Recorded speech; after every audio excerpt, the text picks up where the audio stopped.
This week, I welcome E.S. Oliver to the show. She is the author of the dark urban fantasy thriller novel Waters of Wyrd, Chooser of the Slain, which is now available in paperback, hardcover, ebook, and audiobook. She will share a little about her debut novel and discuss the other two adult dark fiction novels she's currently working on. Emrie exudes a lot of positive energy, and it shines throughout the podcast. She's a bundle of energy and a lot of fun. Stay tuned to hear how her love and passion for life have led her on a journey of helping readers deal with personal trauma through writing genre-bending books she's coined Theratainment. If you need a boost, just forgo your cup of coffee and listen to E.S. Oliver. This is the Brewing Fiction Podcast.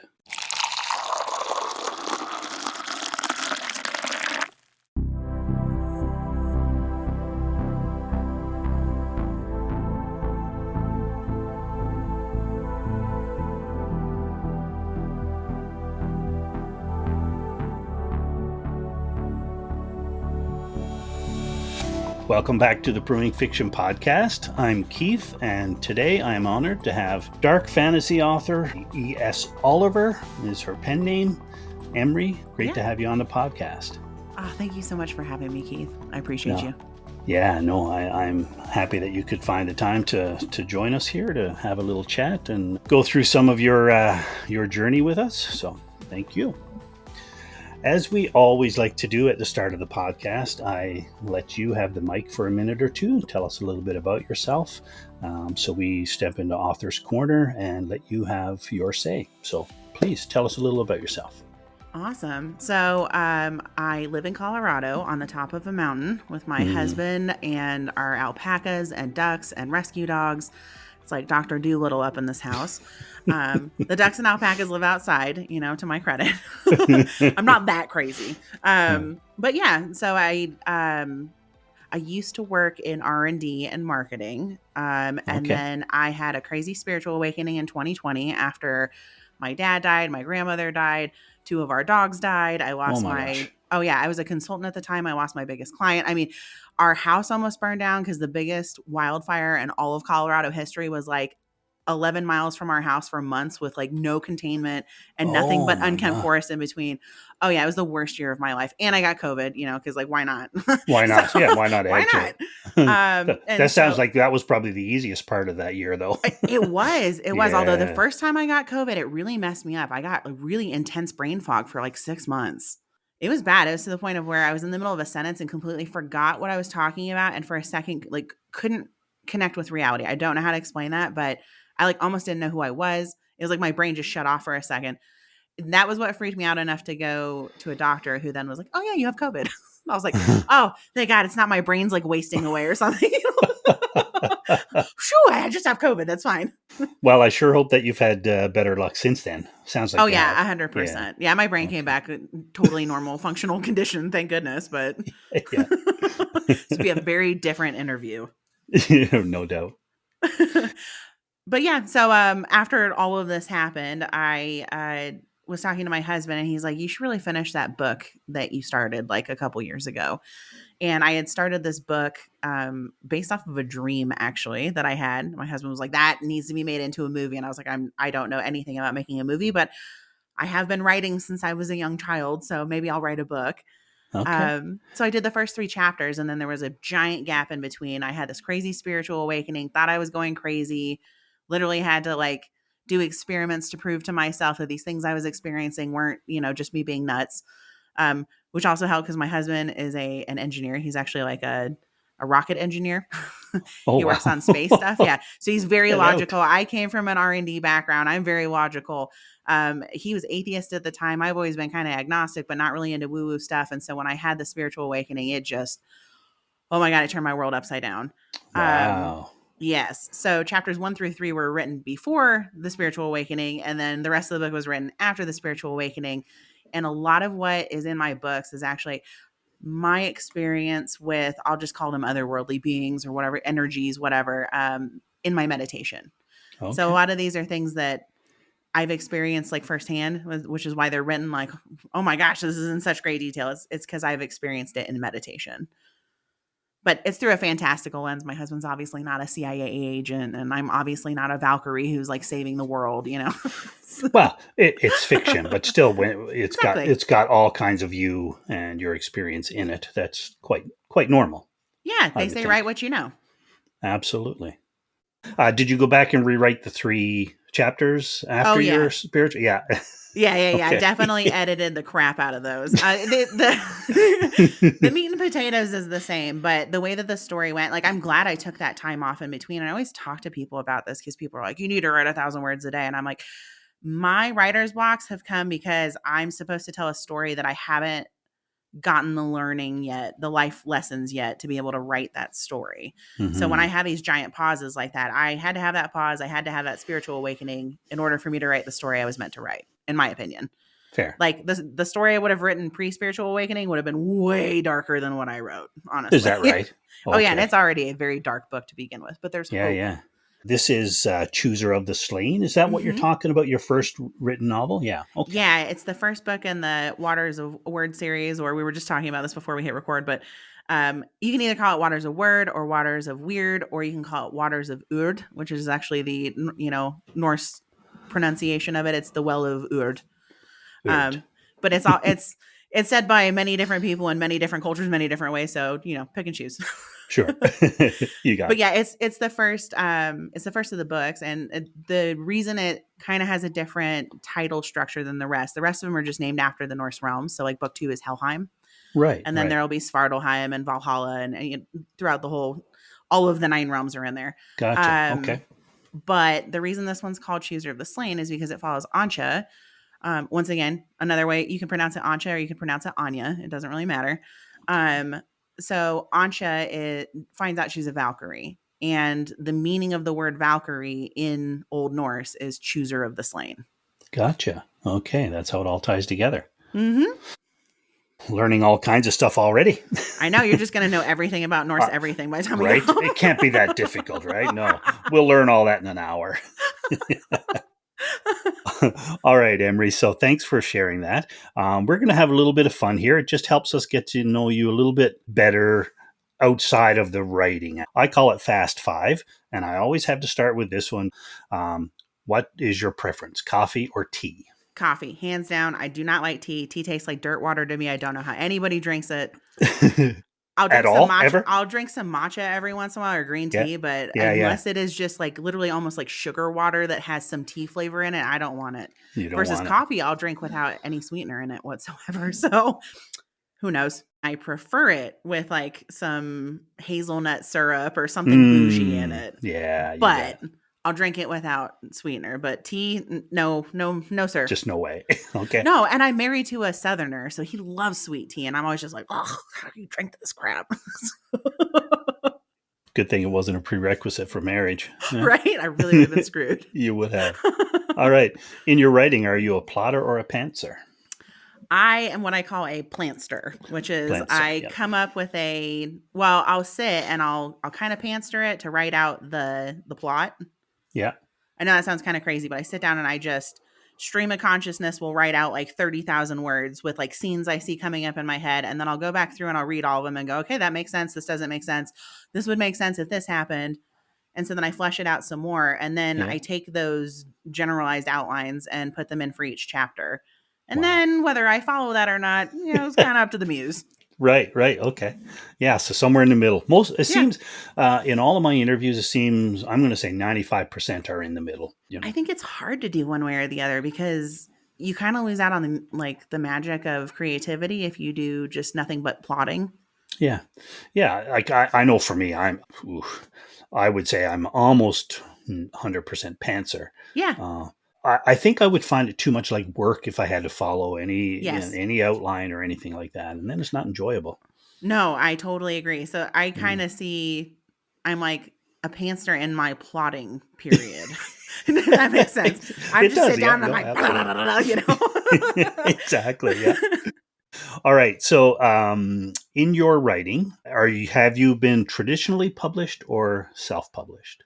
So I've been traditionally published as far as like newspapers and literary magazines and those type of outlets. I Mm-hmm. have, some short stories that were traditionally published by small presses and like anthologies, that kind of Yep, stuff. yep, for sure. But as far as my books, my husband and I, after dealing with the traditional publishing industry, So you've tried, okay.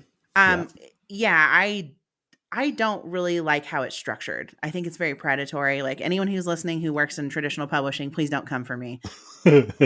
Yeah, you're more than welcome to do what you're gonna do, and I'm sure you're a nice person. But the people I dealt with in traditional publishing were not very nice people. They really were only after like low hanging, easily marketable fruit, and Right. then wanted me to do all the marketing anyway. So at that point, I was like, well, what the hell am I paying you guys for? I don't want to do this.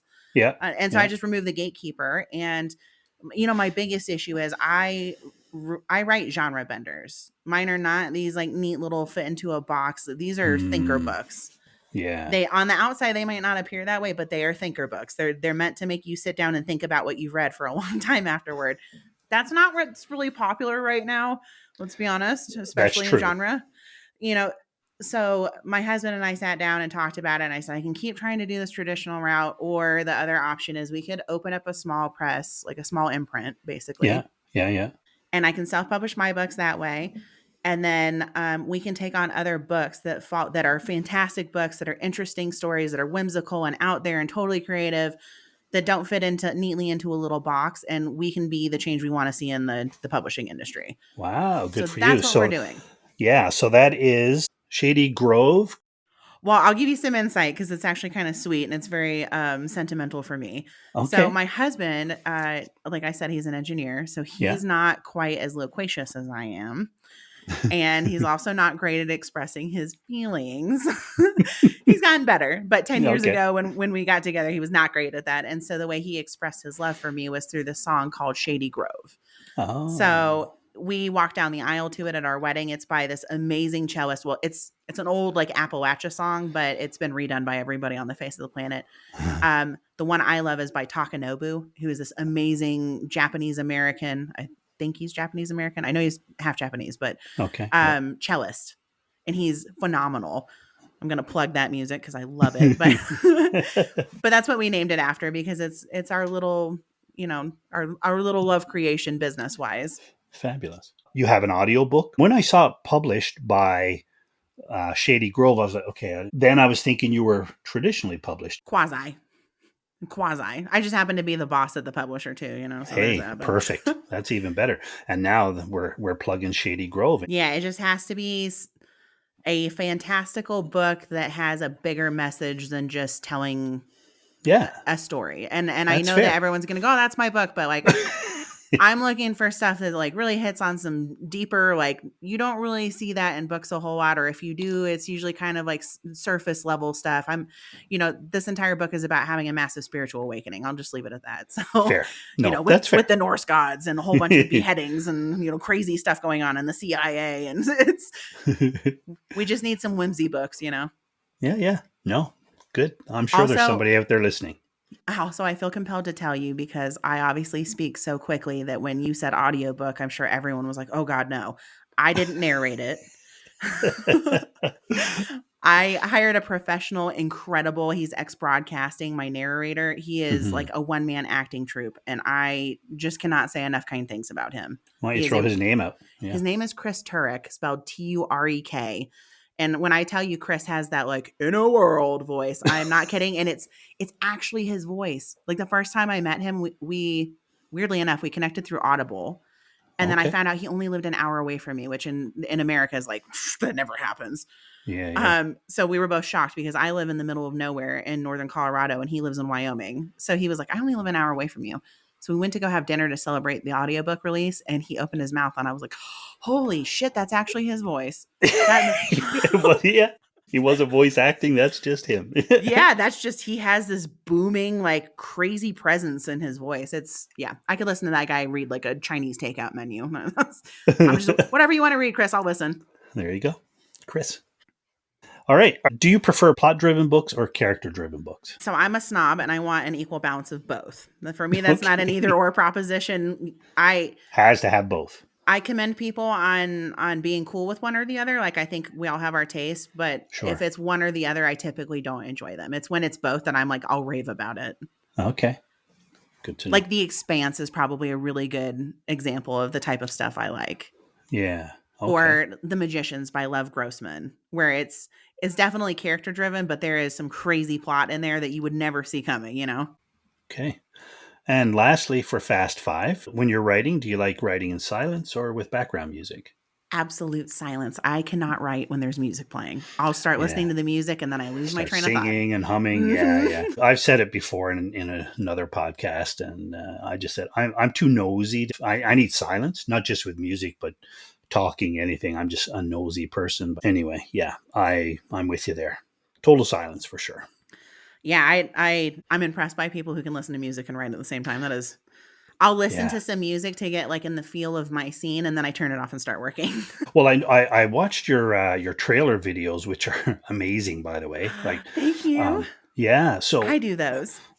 do you really? I do. Wow. Okay, so when I said I came from like a product development marketing background, I've done Mm-hmm, mm-hmm. graphic design and video editing and all sorts of stuff for so many years. And so that was part of the reason we decided to do this small press is I was like, well, I have all these marketing skills. Like, Yeah. I can do cover design, I can do trailers.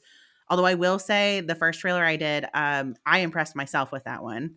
When I got done with the 2-minute one and I watched it, I was like, holy shit, this looks like somebody who actually knew what they were doing did this. Like, I am so proud of myself. Well, it was like a trailer to a movie. I know That's what it's I was going for. yeah, it truly is. And I was like, okay, so is there a movie? Like the first time I saw this, when you and I connected way back, I didn't understand what the trailers were for. I didn't realize it Oh, was wow. only for your books. I really thought it was, oh, there's a movie about this. Okay, I'm One lost, day. right? So One day. We're one putting day, that out one day. yeah. Well, it's already half done That in honestly, your trailer. by the time I get these done, I might just like send the collection of trailers to a movie professional and be like, figure it out, you know? But so I know that you wanted to ask kind of about how I go about that because I get asked that all the time. People are like, who did you Yeah, hire to do this? I'm like, I did it myself. And they're like, how the hell did you do that? yeah. So I use pretty much exclusively Adobe. And I know that sounds nuts, but hear me out on this. So Okay. Adobe stock has some of the best clips, especially for fantasy stuff. You would be surprised how many weird clips they have on there of like Vikings, you know, stabbing each other. And Really? they had one of a she's horribly dressed, and I didn't use it in mine because I was like, oh, this outfit is ridiculous, and I just can't. It looks like a spoofy '80s movie, but there's literally a Valkyrie in Yeah. one of them, like that they have clips of. They have all sorts of really cool stuff. So I would say the vast majority of the time I spend doing those trailers is spent sourcing the right clips. Wow. And then I'll go in and edit them to look cohesive. And I've just gotten really lucky. The second one, because of the type of book I'm writing, there actually wasn't a huge amount of clips for it because I'm bringing in the Toltec gods, or you know, technically they're Aztec as well, but they were Toltec first. It's the historically speaking. They started off as Toltec gods, and then after the Toltec Empire fell, the Aztecs took their gods into their pantheon. And so it's like Quetzalcoatl and Tezcatlipoca. So there wasn't really a whole lot of like good clips for them. So I had to rely Mm-hmm. on AI, which I wasn't too jazzed about, if I'm being honest. But I find for those like 1 to 2 second flash clips, it's good enough. It's okay. Yeah. Yeah. Yeah. And I only ever source that if I just literally can't find one to buy. So I feel Fair. like that's the most ethical way to use that anyway. Wow, I mean, it looks amazing. Well, you said you impressed yourself, and but just On the for first one, for sure. the regular Joes like me, it truly looked professionally Thank you. produced. Man, that made my day. Good. All right, so I'm going to step back now. I want to start at the beginning. Okay, I want to Okay. ask you about the first poem you've ever published, and I read that your grandfather played a role in that. So, are you willing to share Oh yeah, for that? sure. So it was Yeah, actually my grandmother on the first one I ever wrote. I think you probably crossed wires on this because I yeah, wrote a yeah, poem yeah. about my grandfather. So I'll Okay. address that one too because that one's actually really crazy. So the very first poem I wrote, this is actually kind of nuts, and I love my grandmother so much for this, and I didn't even really put two and two together on it until after she passed away, Mm-hmm. which was kind of frustrating because I wish I could have told her, you know, oh my I gosh, bet. like you did this. I didn't know how to cope with what I saw during 9/11. I watched Okay. it live on television. I was 15 years old at the time. Mm-hmm. We were in class and I watched people like make the decision between leaping to their death or burning alive in a building. Like I will never unsee that for the rest of my life. And Yeah, it yeah. was it was really the first time in my life, even though I've had so much trauma, it was the first time in my life that I witnessed something that was truly so horrific that I just couldn't stop thinking about it. Right. Yeah. It was just like on a constant loop in my head. And so I wrote a poem to deal with it. And it was a poem that was about 9/11 and about finding hope. And I shared it with my dad. And I didn't share it with anybody else. I just shared it with my dad. And my dad was like, oh my gosh, this poem is actually really good. And my dad was like one of those dads that just never told you were doing a great job. He just would tell everybody else. So that's what Okay. ended up happening. And Yeah. he went and shared it with my grandmother. And my grandmother was like, this poem is amazing. Like your 15-year-old daughter wrote this is crazy. So she submitted it to the Las Vegas Sun, which at the time I think had like 5 million subscribers. Yeah. Like this is old school days. So this wasn't like Sure. they didn't have Yeah. it on the Back when. internet. This was like Yeah. in paper form, In print. Yeah. Yeah. I didn't know that it got published until she sent me a copy of the newspaper. And my dad gives me the newspaper and goes, Emrie, you got a poem published. And it was sent out to like 5 million people in Las Vegas. And I was like, what are you talking about? What? How did grandma get this? Like, I was so confused. I was like, how did like this go from me just showing you something to like all of a sudden now I've been published? And at the time, I didn't understand what a big deal that was, right? Because you're a kid. Yeah. Yeah. Of I course. was 15 years old. I was like, yeah, okay, cool, whatever. And then I went into my literature class and I shared it with my teacher. I brought her the paper. And the look on her face was just so sweet. Now looking back on it, I wish I could remember her name because she was a really nice teacher. But she announced to the entire class, we have a published writer in our classroom. You guys, you don't know what a big deal that was. And I remember thinking at the time, like, I don't know what a big deal that is. Yeah. Like, Is it so really? what I got in the newspaper, like I wrote a letter or whatever, and it ended up in the editor thing. Like, not a big deal. Now looking back on it, that was a huge deal. Sure it was. And my grandmother totally believed in me far more than I did, right? Because I was like, this isn't good enough to show anybody. And she's like, this is good enough to show the entire world. And I'm like, what a Jewish grandmother thing to do, you know? She's like, oh my God, everybody's going to see it, you know? So, so that's how that happened. Okay. So do you think that may have triggered where you are now in writing, like in your writing career, or not really? Because you didn't really feel it was a big deal. Yes and no. And the reason I'm saying it's like kind of a combination of both is that at the time, no, that didn't mean anything at the time. It didn't mean anything until I started writing and I started struggling with imposter syndrome. Yes. And then I remembered that a piece that I didn't even show to anybody ended up in a giant newspaper with a circulation of like 5 million people. And I was like, somebody thought I was a good enough writer when I was 15 years old to publish something of mine. Obviously, I'm actually good at writing. Yeah. My writing style, candidly, is not what's like vogue right now. I lean almost a little. I'm probably a lot more like Neil Gaiman, just in the way I use like what I call SAT words, you know, which are like the words that everyone's like, what the hell does that word mean? They have to go look it up. Yeah. That's what I like in books. I like learning new words. I think they're like little treasures when I find a word I don't know. I'm like, oh, I've never seen that word before. What does this mean? You know? So I write like that. And I write very information dense sentences, which you could probably tell by the way I communicate. That's just how my brain works. That's I'm just an information dense person. But that's not really vogue right now. And so because of that, I was getting some feedback from people of like, oh, you're not a very good writer because you're not writing it in like dumbed down layman's terms. And that triggered that imposter syndrome. And then I was like, I literally wrote something that was so like meta at the time, this poem. Like it was so meta and it was so not dumbed down and it still got published. So like, I just need to ignore that and go do my own thing. And I'm glad I did because a lot of the people that really like my books tend to be intellectuals. I know it's weird, but they tend to be scientists. They tend to be engineers. They tend to be people you wouldn't expect to love a crazy fantasy thriller book. And they're people that don't even read fantasy. Like I was at a party yesterday. It was my husband's coworkers or ex-coworkers. It was at a robotics company that he worked at. So these are all like robotics engineers and, like high scientists and like high level thinkers. And they all went and bought my book, which I thought was surprising to begin with. They all devoured it. And every single one of them was like, oh my gosh, like I thought about it afterward. I couldn't stop reading it. That ending was insane. When is the next book coming out? Why isn't it out already? What is wrong with you? They were like, yeah.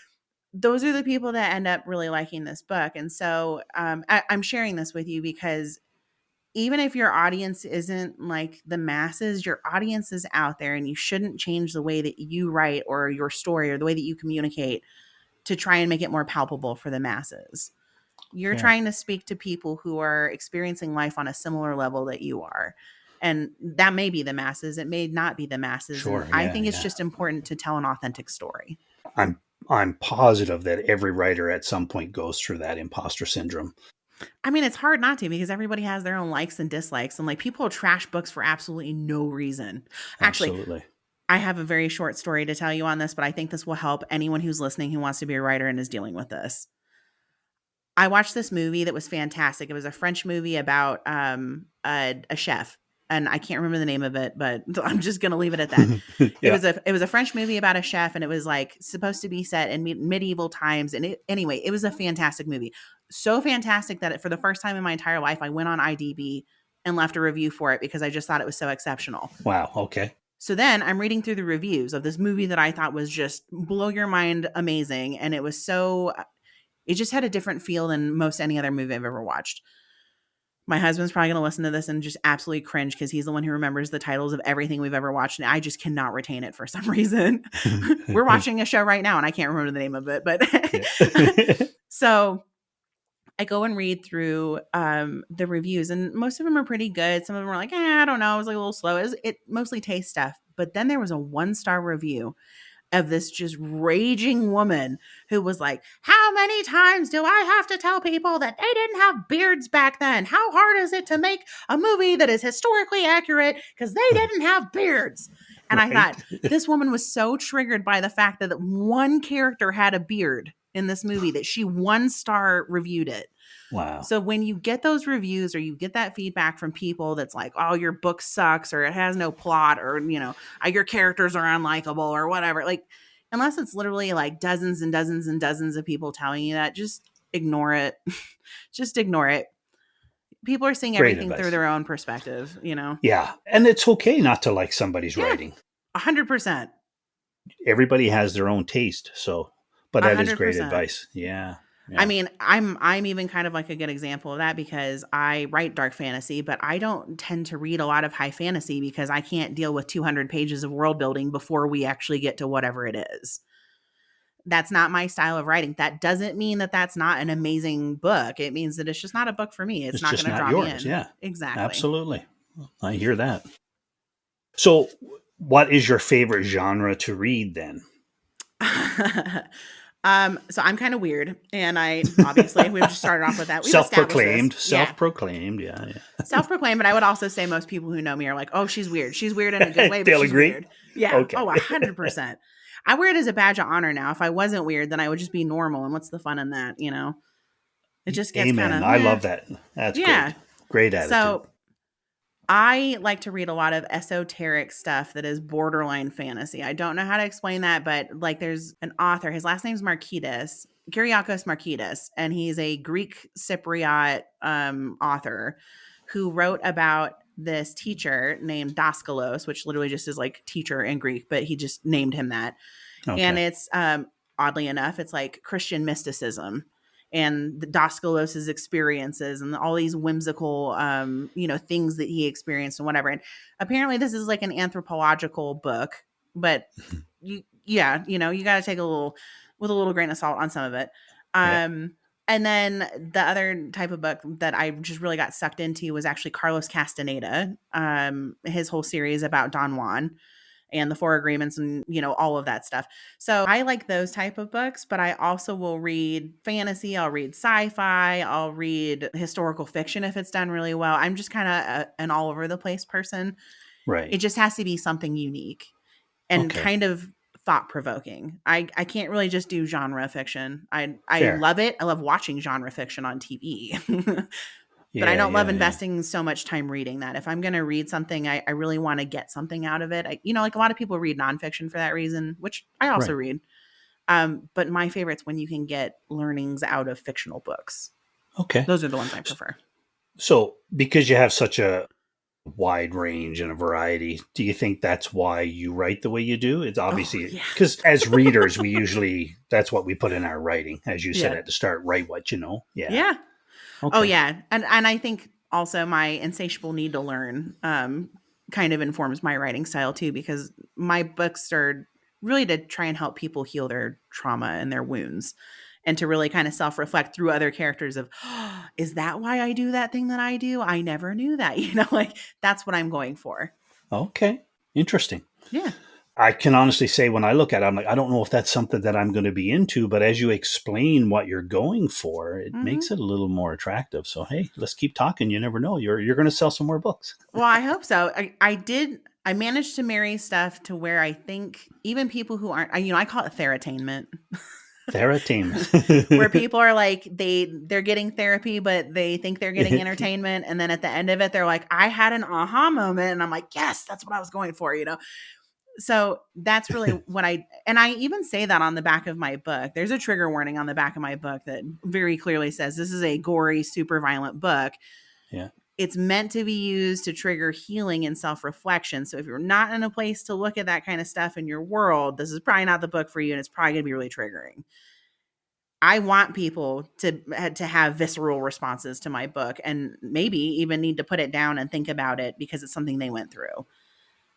The whole Okay. purpose of this for me is to help people realize that they're not so alone, that some of these things that they've been through, like other people do go through these things.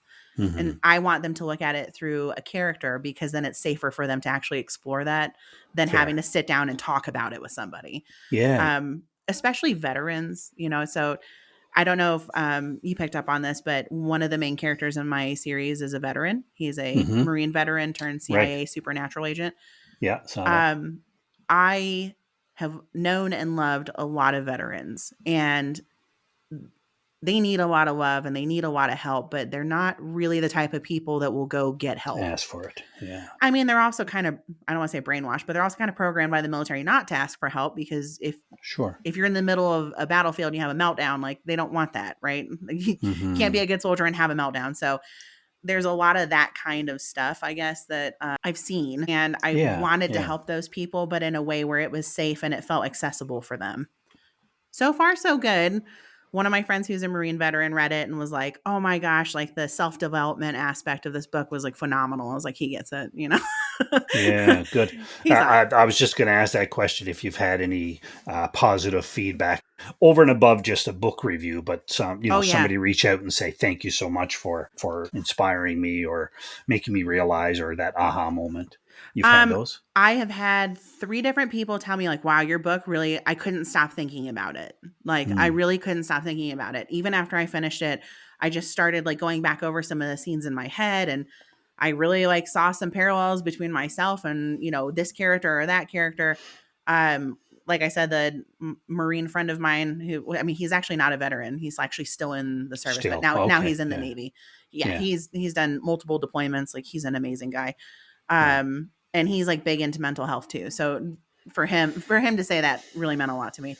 yeah, Um, and then I've had other people say, wow, I didn't understand this thing about, my brother or I think that one was my brother specifically. I didn't yeah. understand that thing about my brother until I read your book. And then I saw a lot of parallels between him and your main character, Cole, like main male character, Cole. And then I realized why he behaves the way that he does. And it was kind of a game changer for me because it allowed me to forgive him for some of the stupid shit he did. Yeah. So that's what I'm going for. I hate to say it, but I'm like trying to stab at all of those open wounds that everybody has to get them to look at it and go, everybody has wounds. Everyone, even your friends, even your family, even that asshole on the bus. He also has a wound. That's why people act this way. Yeah. That's a very unique way of looking at writing. What was it? Theratainment? Theratainment. Yeah. Theratainment. I'm going to trademark that. Theratainment by You E.S. should. Oliver. You should. So you have 9 books that you're planning in this series. Is that correct? Yes. So they're already planned. So even though your plants are somewhere in the middle, Hmm. you do have a vision of where you want to go in Oh, terms yeah. of the series. Yeah. So I am a planster, but I'm also like on the spectrum. So I got a little touch of autism. So, so when I Yeah. sat down to look at this, I was like, I need to see the big picture first, and then I can start, implementing little pieces of it. Yeah. So, like I said, the first one is called Chooser of the Slain, and it's mostly set in Midgard, which is Earth. It's our existence. Yeah. And then the next one's Helheim, which is the Norse, realm of the dead or the underworld, however you want to say it. It's still split Yeah. between all of these books will be split between the realm that they're named after and our And realm. hours. So Okay. that Yeah. this is like a half high fantasy, half urban fantasy with thriller elements in the mix. It's There you like I go. said, I Okay. wrote a massive genre bender. But each book is going to kind of center around a certain theme. So Helheim, for example, is about letting go of your past and letting go of like the trauma that you've held on to and the things that you have put deep inside that you don't even know are really there because they're so subconscious and painful, and how Yeah. they impact you and how they'll block you, and how dark entities like Tezcatlipoca in this case will take advantage of that because it makes you mentally weaker. So it'll be that. And then there's another one that's Svartalheim. And I don't want to ruin the whole series, but essentially Sure. there'll be things like greed that come up, or things like, being too fixated on being narcissistic and the way you look to the outside world. So they're all going to have kind of little themes run throughout them. You're going to drop in and out of all that stuff. Yeah, like so Jotunheim, for example. Jotunheim is where the giants live in Norse mythology. So that book Okay. is going to be all about balancing your power, balancing your strength, like learning to be just aggressive enough to be able to fend off, an enemy, but not aggressive enough to where you damage other people who don't deserve it. Hmm. So there'll be thematic things like that through each book. Have you done training to be a therapist or anything like that? Or No. So I'm trying to figure out how to address this without going into weird esoteric woo woo territory, but hang in there with me. When I said I had a absolutely. spiritual awakening in 2020, like what I Yeah. actually mean is I all of a sudden had like a whole bunch of psychic gifts come online, Okay. which I did not think was a real thing until it happened to me. I didn't doubt other people had those abilities, but I just didn't understand them, and I always I was like, on new agey stuff, like no Yeah. thanks. I'm sure everybody feels the same way until they have some experience. I mean, my husband was an atheist when this happened. Like, Yeah. he didn't believe in anything. And then he saw me do so much weird shit back to back to back to back to back that he was like, okay, there's something out there. Now I'm agnostic because I've seen my wife do like totally impossible things. I've seen her literally predict the future. Like, no thanks. And in great detail, too. Not just like, oh, I feel like someone's going to write that this politician's a jerk tomorrow. Like, not those kind of things. Like, I had a premonition of a terror attack before it happened, and I literally described it in great detail, and then he and I watched it happen on live television. So those kind of things, and those kind of things Okay. had been happening to me before my spiritual awakening, but after my spiritual awakening, it was like supercharged. What ended up happening from that was I ended up learning that I needed to heal myself. That I had Yeah. all sorts of bad programming from childhood, and I had Yeah. all sorts of bad programming from society, and also, just bad experiences, make you self-defensive in ways you're not aware of. And so I started digging deep into my subconscious and working through those things, and going, oh, that's why I do that thing that I do. Like, that thing I thought was part of my personality actually isn't a part of my personality. It was a defense mechanism I came up with. Hmm. And so I started helping friends and family work through some of this stuff. And the ones that were really interested in it and were capable of being brutally honest with themselves have grown so much. Like, it's one of my most favorite things ever to experience is watching people grow and change and like release their heavy baggage that they've been carrying forever. So I know I told you this before we got on here, but I used to have a podcast, and on that podcast, it was called Air It Out. And on that podcast, I would do live psychic readings where I would help people dig into whatever problem they were having. So if it was Yeah. like, I have crazy anxiety when I go to work and have to talk in front of a crowd, I would dig into their stuff and go, oh my God, that time when you were a kid and you were like bullied by a group of people in school and they all mocked you and they're like, how did you know about that? I'm like, because I can see it. And that's where this stems from. Not that other things didn't add to that ongoing, but Yeah. that was Yeah. where this developed from. And so I realized I don't want to be a spiritual guru. I have no interest in that. Right. Right. I I'm just not that person. I didn't enjoy spiritual gurus when I saw them come up. For me that feels like an ego trap. I'm sure some of them are very kind people that really have the right reasons for doing it. I just really haven't met any of those people yet. So I didn't really want to do that. That's not something I was interested in. So my husband and I were talking, and I had already been writing this book. And he was like, well, your book actually does already have some of the stuff in it. And so I just decided that was how I was going to help heal the world, is through these books, to allow people to do it on their own time in their own way. One book at a time. Yeah. Fantastic. Good for you. And so your first one, Chooser of the Slain, it was released April of this year, right? Yes. So you've got 6 months or so. Audiobook came out in May of this year. Yes. And print or audiobook, which are they performing half decent? Which are you more happy about? So I'm killing it on print. And I know Yeah. that's actually really odd for I'm going to call them indie authors, because I'm working Yeah, with a small yeah. press. It's usually ebooks do the best, but for some Right, reason, right. like 85% of my sales are paperback and hardcover. I'm Nice. not complaining about it. No, And no, no. you know, weirdly enough, I get a lot of people that will buy the audiobook and then purchase the paperback, or vice versa. They end up doubling up on it, which Okay. I thought was actually kind of cool. That is very cool. I can Yeah. see the audiobook just from hearing what you share in the books and what people Hmm. are getting from the books. I can see wanting paper after listening to the audiobook, but it's pretty interesting that it's the other way around as well. Yeah. Well, some people I think bought the book and then didn't realize there was an audiobook. And so they're like, oh, I'll buy it because it sounds interesting. And then they're like, oh, Yeah, there's yeah. an audiobook. I'm going to buy that too. Yeah. My favorite though is actually I did like a free promotion not too long ago, and someone loved Okay. my book so much that they went on my website and bought like a book box, because I sell these book boxes that are a signed hardcover box and then swag that is directly related to the things in the story. And this isn't like cheap Yeah. swag. This is like nice swag. Yeah, yeah. This is high end stuff. Okay. And so she loved it so much that even though she got the book for free, she went and bought like the most expensive version of it, basically, and wrote me the sweetest note that was like, I absolutely love this book. I can't wait for book 2. I don't have anything else I want to say other than just thank you for writing this. So those little things I get back from people, Hmm. I'm like, all right, I'm starting to find my readers.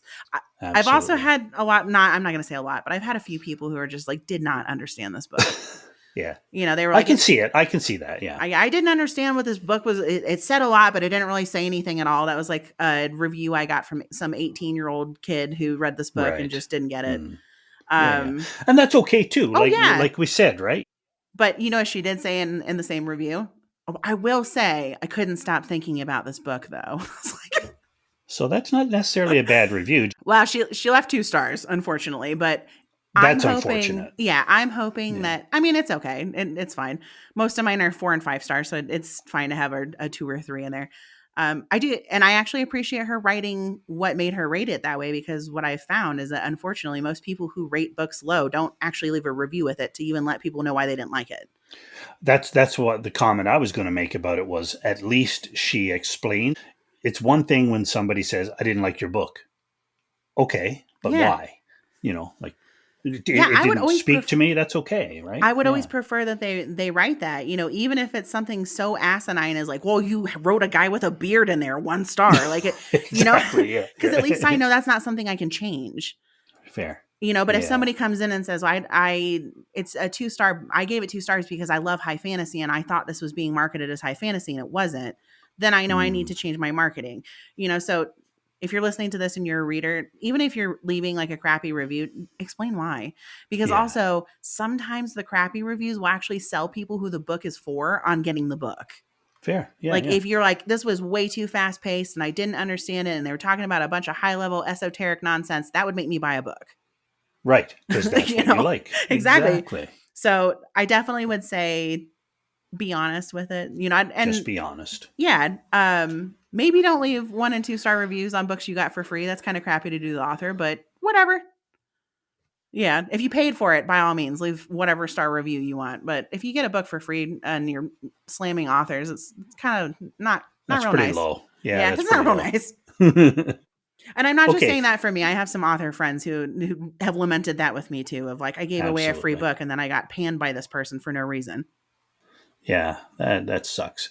You best not, if it's for free and you didn't like it. Well, it was for free. First of all, just don't Yeah. write anything, right? Yeah. Or what I would actually prefer, and this is, I'd like for you to reach out to me via email and tell me why you hated my book and how you're so angry I wasted all of your time. I would appreciate that. That's fair.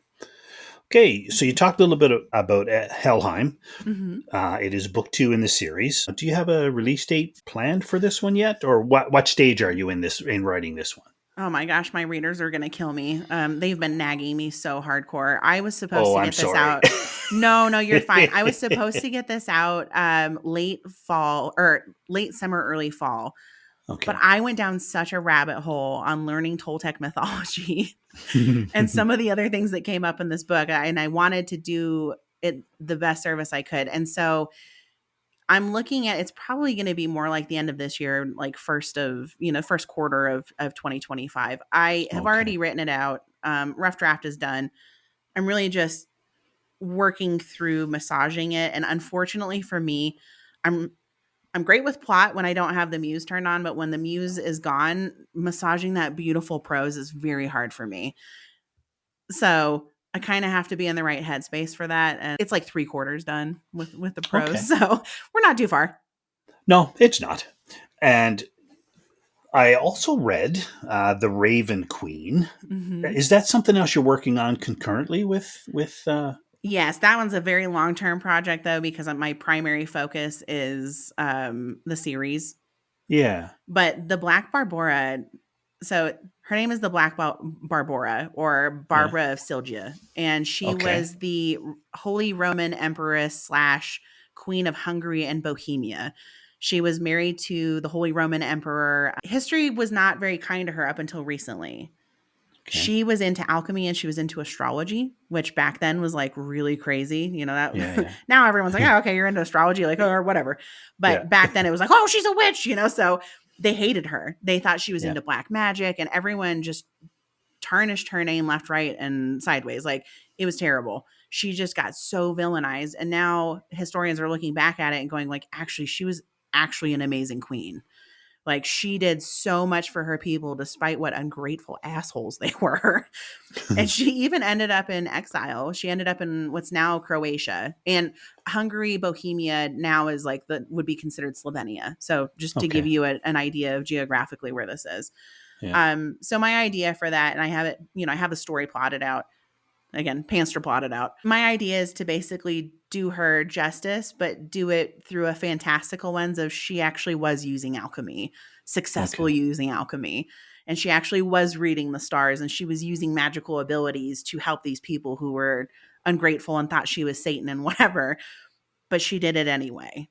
Okay. I think the world needs more of those stories of Hmm. life is hard and people you might not understand what you're doing and they might not even be appreciative of it, but you should still do it anyway because it's the right thing to do.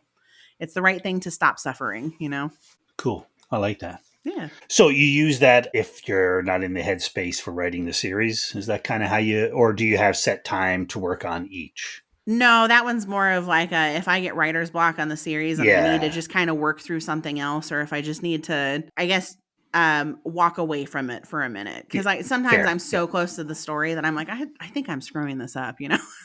Yeah. Yeah. Do you have a lot of unwritten stories and work sitting in a desk or in a box somewhere? No. So the 9 book series for me is enough unwritten work, right? And No doubt, then, right? Yeah. and Yeah. then yeah, so the Barbara of Celia is basically that. And then I Yeah. don't know if you saw this or I don't even know if we discussed it, but Yeah. I actually published a kids sci-fi fantasy novella. Yes, I did see that. We haven't talked about it yet, but yeah, okay. Yeah. So So why don't you I do talk have about some of those. Like I have that? some Okay. little short here and there things. That one was after my father died, I thought about how hard it was for me and I thought about, oh my God, like kids who go through that. Holy cow. So Yeah. I wrote a sci-fi fantasy novella. It's like I think it's like 20,000 words. It's really not very long, and I put pictures in Sure. there, and I did Yeah. artwork and fun stuff for kids. But it basically explains death and loss through the lens of quantum physics, but on a level that they'll get. Okay. And then it goes into like AI revolt and transferring consciousness from the human body into a robot body.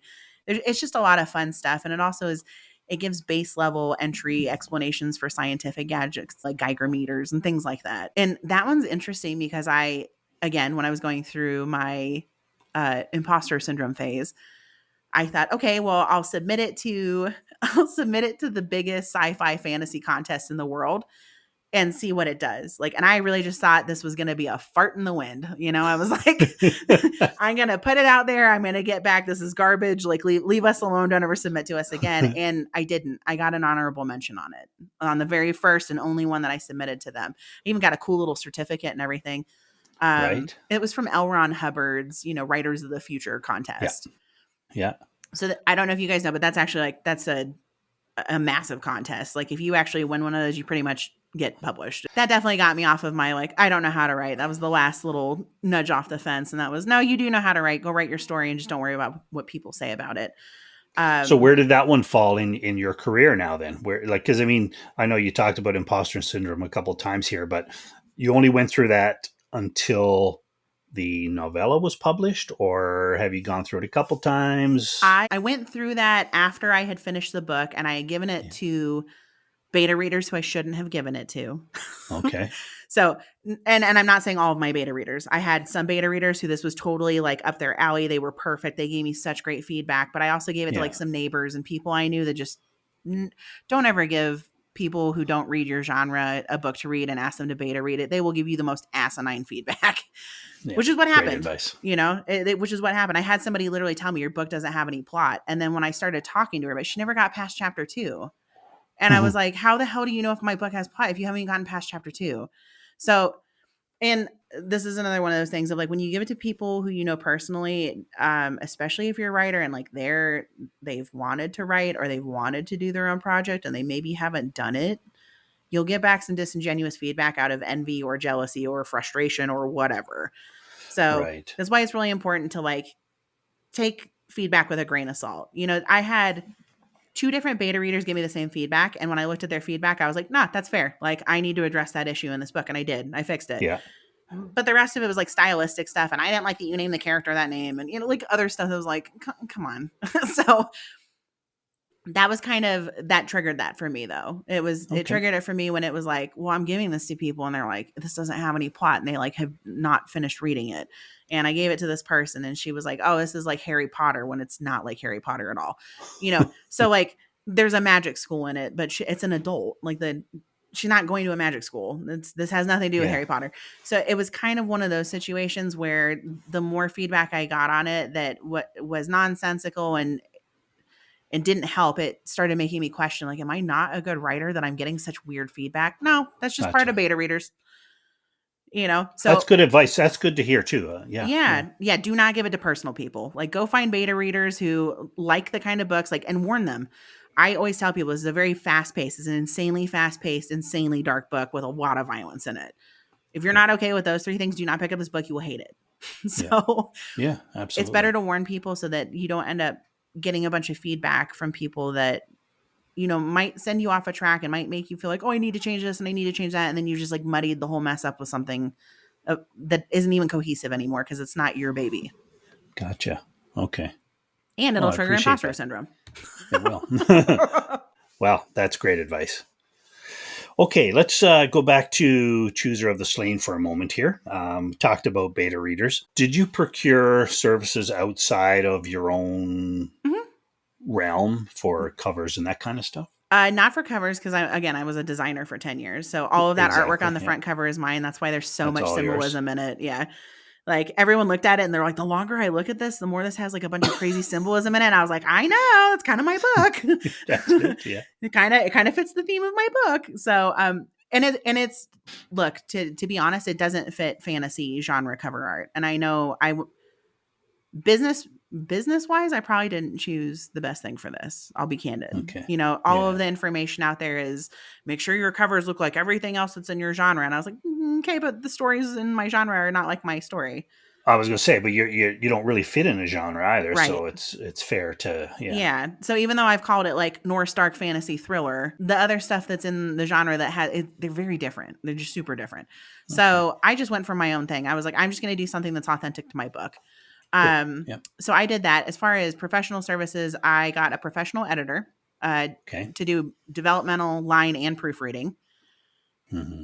And people are going to hate me for this, but I ran it through an AI editor. I cannot say enough about how good that is to do after you've gone through human editing, because there is just a percentage of stuff that no matter how many people read this book, you will miss. I had 20 beta readers, my editor, my husband, several of my friends, and another editor, like a proofreader, go through this. And when I ran it through Edit GPT, even after that, it caught Yeah. grammatical errors, like stupid ones. Ones where I don't know what was happening with my brain, but it was like two words that sound the same but are spelled differently. And I used the wrong one. And it's not Wow. like I don't know the difference between those two words. So it's just my brain just blipped out on it. It was Sure. auto Sure. correcting it in my head as I was reading it. Yeah. So I'm a big fan of doing that. I'm a big fan of human editing for developmental, for, line reading to say, hey, this is a little clunky the way that you said this. Yeah. And then running it through like an AI editor at the very end, just to make sure that you don't have any random stupid mistakes that are in there. And then I bought a program that does the formatting. So Okay. Atticus is one of them, or Vellum is another one that I tried. I ended up going Yeah. with Atticus. It's okay. I find it's not great for actually writing in the program, but as far as formatting goes, it's pretty good. Oh, okay. Good to Mm-hmm. hear. Yeah. All right. Let's see. So yeah, I did all of the artwork myself. Obviously, I hired an audiobook narrator because I am aware of my Correct. limits. And if you could imagine me narrating a story at this speed, it would be like 3 hours long. Yeah. Right. So my 9-hour 200,000 book, words. Yeah. my Exactly. 9-hour book would be 3 hours long, and they'd be like, "What just happened in this story? Like, what?" So, I Yeah. went and got a professional for that, and then let's see. Other than that, I'm pretty much a one woman show. Yeah. Okay. I do rely on other people though. Like my husband's my alpha reader. He reads everything. He reads like all variations of the story. He's probably so Right. sick of them by the time the actual book is done. And does he get it? Like, because he's your husband. He's Mhm. got to like what you write. Oh But does yeah. he like it Oh yeah. enough to? He does. Hey. Okay. Oh yeah, he actually does. And I asked him that. I said, "Do you like this because I wrote it, or do you like would you read this if this was so?" And Yeah. he was Yeah. like, Exactly. "I 100% would read this if someone else wrote this book." He was like, Okay. "This sucked me in so fast because I mean, the opening scene is a violent scene, and like my Hmm. husband, he's a typical dude. Like he used to do boxing, like not competitively. Actually, he used to do boxing competitively, not professionally, Okay. but competitively. Yeah. And Yeah. he also like went over to Afghanistan as a contractor for a year. So like he's not, and he's seen horrible stuff in doing Yeah. that, Yeah. and like Yeah. brain matter and things in the vehicles, the tanks he was working on. So my husband Yikes. is definitely like more leans into the darker side of entertainment, and so he loved Okay. it. He Wow. loved it. Good. And he also, he's who I kind of like bounce plot points off of. Like I'll be like, well, I was thinking it could do this or it could do this. He's like, oh, definitely A. Well, it's So good that you can do that with somebody as close. so also that being said, there's zero smut in my book. Like I know Yeah. romantasy for some reason has become a thing where now It everyone thinks is. that there's Yeah. I've smut heard in that. everything fantasy. Yeah. Yeah. Yeah. Mine is not smutty whatsoever. There's no sex scene in book one. Book two, Okay. I actually did have to write a small sex scene, not anything super graphic, Nothing graphic. Yeah. because it's actually what happened historically in the Toltec Empire. It's actually part of their mythology. Okay. I cringed the whole time I was writing it. I was like, I could never write a romance novel. Oh my God, this is so hard for me. And it's not that I'm a prude or anything. It's just my brain doesn't enjoy creating that for some reason. Okay. Like I'm all That's for fair. people reading smut if they want to read smut. So this isn't me being like, oh, how dare you? But I just To can't each write his it. own, right? Yeah, Yeah, exactly. to each his own. But I mean, you don't have to like it. You don't have to write it. I mean, yeah, I'm with you. And you know what? Whatever. If it gets people reading, I don't care if they're reading smut as long as they're reading. Like Yeah, society will be a better place if more people read and learn to true. use critical thinking skills. Yeah, yeah, we've certainly gotten away from that Ugh, as unfortunately. technology has developed, right? Yeah, you bet. Okay, can I ask a little bit about your merchandise? I know you talked about Of you have course. some high end merchandise included with buying a book package, book box. You called it, I think, Mm-hmm. but you have some things on your website. Is your online store part of a larger store? Or No. explain it to me. Yeah. Okay, so some of it is pre-existing merchandise that I buy at wholesale, and then like that I just like the bookish stuff, like those Yeah. glasses. I didn't design Yeah. those, but Okay. there are mugs on there that I designed the artwork on that are inspired by my book. Like anything that says inspired by or has like my book kind of linked to it, I've Yeah. created. Yeah. Okay. Um, so I have T-shirts on there. Actually, all of the T-shirts on there, with the exception of like two or three of them, I designed myself. Yours. Okay. Yeah, and then so the book boxes, those are actually kind of fun because I'm extra. I'm just an extra person, if you can't tell. I can't do anything half-assed. It's just not like how I do things. It's either I do it perfectly or I don't do it at all. I'm very much Okay. an extreme person in that way. So Yeah. when you get a book box, there's like a wax seal on it. And, there's like stickers that I've designed that are literally like inspired by book 1 and book 2. And you'll open it up and there like might be something that pops out with it. It's an experiential merchandising experience. Yeah, because that's what I find fun, Do you do that at home and send it out, or is there a Yes. company that does that for you? Oh You no, do I do that it by at home. hand. Oh, Everything is wow. crafted with love from me. I write. Sometimes I'll like if it's someone who's written a really sweet note on their order, I'll like write them a little note and then burn the edges of the parchment and roll it up and do a nice little bow and a ribbon on it. I want Personalized. I want Wow. people to open up a package and just be delighted by it. Like, why spend your money on something that's, I hate to say it, but like frivolous, right? Like a book box, unless Yeah. you're going to be delighted by it. So that's what I'm aiming for with that. I want it to be like a nice surprise for someone's day. And I've gotten crazy good feedback on those book boxes. I Like, don't doubt it. It sounds oh, fantastic. people have gone in on social media and been like, "Oh my God, can you believe this?" Yeah. And I also give away some of that stuff at my book signings, which are usually in Colorado, just because there's so Well, many places in proximity. Colorado. Yeah, but even like I have to drive I drove 5 hours away for one, and we had to stay there for the weekend because it was such like a big to do. So Yeah. it takes a lot, but every time I go to those, I hand out a handmade bookmark, which is like a metal sword, which is Ansha's Yeah. sword that she was given by the goddess Freya, and it's got a Okay. tassel on it. So it's like a metal sword bookmark for the book. Yeah. And Nice. then I got personalized pens that also have a stylus on the back for your phone that say click 3 times. And then it says dash the CIA because there's a scene in my book where the CIA gives her a beacon pen, Yeah. basically, like James Bond Okay. style, and tells her to click it 3 times. And so I want people to like get to that point in the book and be like, "Oh my God, I have that pen," Yeah. So you wouldn't explain that. You just say, "Here's a free gift," and they'll learn it I when they read. sometimes I do share it with them if they like read it and there's like, like, what is this? Like And I'm what does like, this mean? you'll Okay. you'll know when you Yeah. get to that point in the book. You'll be like, I have that pen, There you go. But yeah, so Cool. I do that kind of stuff. My book signings are also like very extra. I usually bake cookies actually, so I have like the CIA cookies Yeah. because they're like brownies that are masquerading as cookies, and it's also made of chocolate, island coconut, and almonds, so CIA. So for me, it's like I want people to come into the world that I've created when they interact with anything related to my book. Wow. I guess in that way, it's a little Harry Potter-ish. I am kind of going for that vibe. Well, there's nothing wrong with creating that world. It doesn't have to be, No, I just want it to be Hogwarts. immersive. It's Yeah. just, yeah. It doesn't have to be Hogwarts, but it can be enjoyable. And it Yeah. sounds to be that. I noticed a couple of pictures on your website. Like, you don't take shortcuts Nope. for a book signing.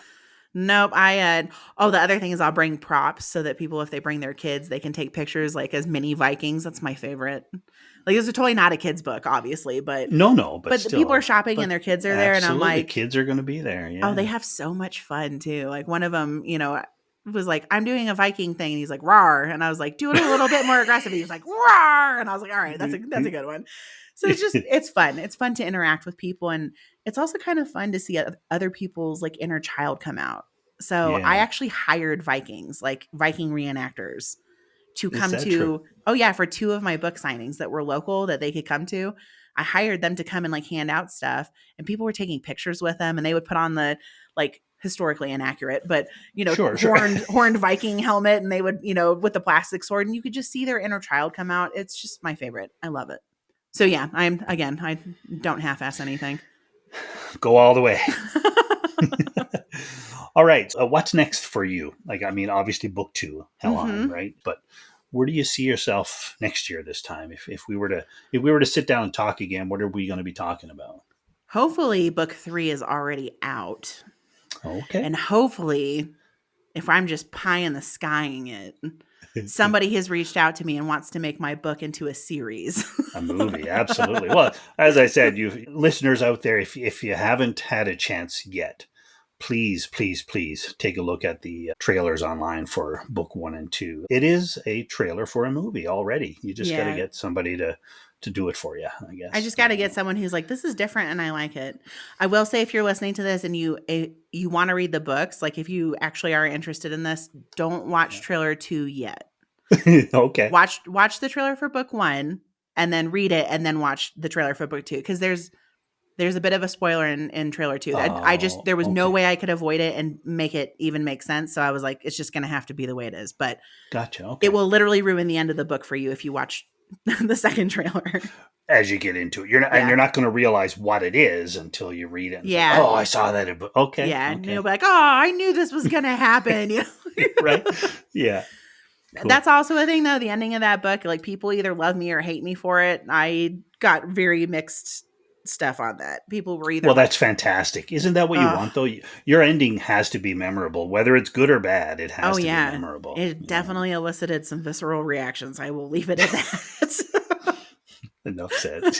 Well, listen, Emrie, pleasure to meet you. You are a joy to talk ditto. to. Like, I don't think it's my genre. I don't think it's I would be into, but just talking with you and hearing you speak of it and see how much you put into it, it makes it inviting to check it out. So I hope the guests feel that way.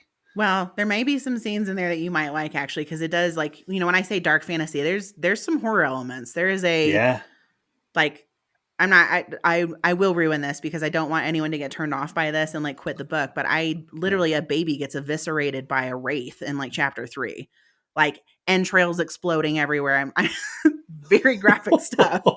You would never know by talking to me that my brain is this dark on the inside. In fact, this is actually my most favorite thing ever. I did give it to a male neighbor of mine, and he brought the book back to me, and his face just told the craziest story.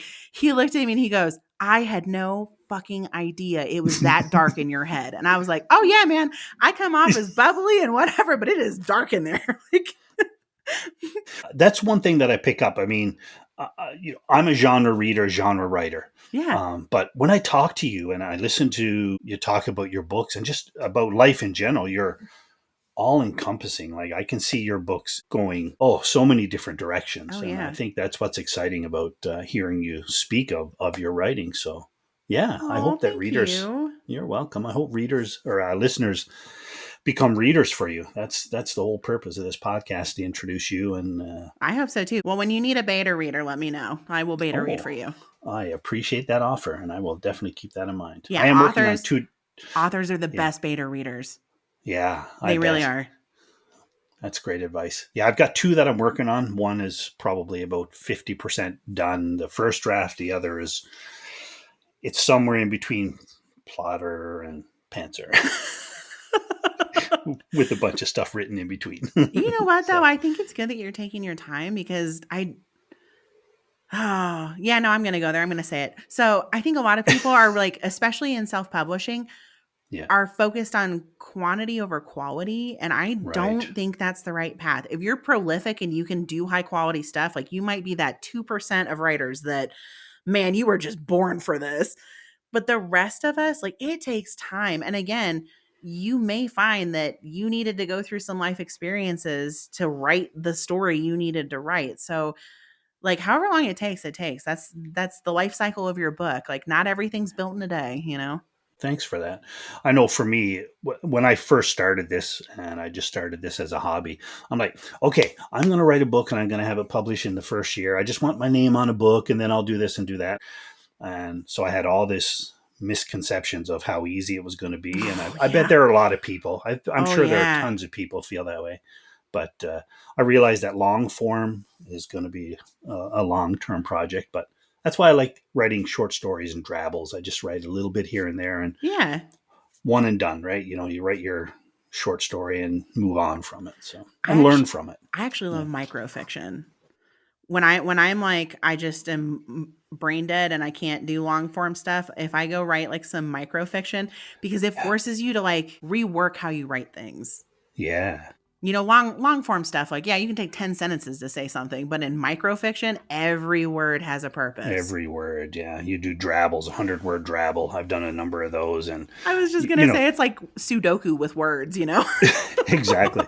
You have this idea, and the idea itself starts at 500. How do you say that in 100? Yeah. Oh, I think those are the best, though. So I'm with you. But when you do get to your long form, end product, let me know and I'll beta read for you. I will do that. Thanks so much. Of course. All right. Emrie, thanks again. And let's hook up again sometime. I'm going to keep an eye on your next release, and maybe we'll hook up and chat about that. Oh, yeah, that sounds awesome. Okay, great. Thanks. You have a great day down there in Colorado. Pleasure talking with you. We'll talk again. Thanks, Keith. Thank you. Join me next week as I welcome Mark Aeschliman from Perth, Australia. The freshly published author of A Dawn Left Behind shares the inspiration for his first novel in a series named The Tales of Matthew Parler. One interesting tidbit about this series is how Mark decided to immortalize his brother-in-law, who passed away in 2018. Listen to Mark discuss his vision for the series, as well as his experience in navigating the publishing landscape, and suggestions for self-publishing. Also, stay tuned to hear about his plans for a collaborative giveaway with 19 other authors. Just imagine winning 20 novels from authors across multiple genres. Get the details here. Thanks for listening to the Brewing Fiction Podcast. Cheers.